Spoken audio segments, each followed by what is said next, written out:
Am I wrong for reminding my aunt that my mom would prefer to have an anorexic daughter than a fat daughter? I, 17F, live with my maternal grandparents and have no contact with either of my parents. They're not allowed to be anywhere near me, especially my mom. It's been 3 years since I last saw either of my parents and my life has improved so much and I improved physically and mentally so much more.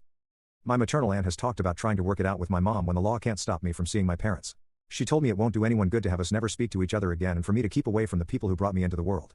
My grandparents kicked her out for suggesting it, but she contacted me secretly a few times and then I told my grandparents and they laid down some boundaries. She apologized a while later and was allowed back in our lives.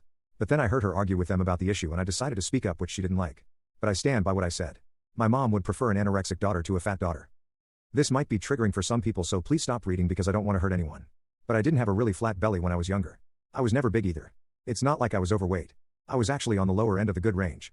But my mom always fixated on my belly and got upset that she had a fat daughter. She'd ask me how I could wear anything that didn't hide it and she'd discourage me from finishing dinner or eating 3 meals a day. I tried to please her so bad that I ate less and less until I no longer ate. I was losing weight but not the belly, and it was something she always pointed out. People were shocked to see me, but mom always saw me as fat, and before I was 10 I saw myself that way too. My belly has always been a really sore subject for me.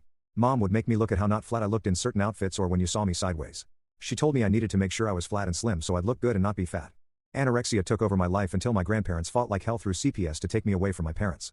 My dad played dumb and my mom went nuts that people were stopping her from helping me. She said it was cruel to make a fat kid eat more food when it wouldn't help them slip down. She even said doctors were lying when they were bringing up that I was dangerously underweight. Since living with my grandparents I worked hard to stop letting anorexia rule my life. I gained back the weight I lost and I got to a weight my doctor was happier with overall. My mom saw a photo of me on a social media page and reached out to my grandpa. In the message she called him abusive for making me fat and disgusting again. My aunt knows about it but still wanted me to have a relationship with mom. Even knowing she saw the recent photo of me and instead of being glad that I'm better, was calling me fat again. Which is why I said what I said, but she thinks I was wrong to say my mom would prefer an anorexic daughter to a fat daughter. My aunt said I was attacking her. She was asked to leave again, but my aunt's anger at me has made me doubt what I said. AITA?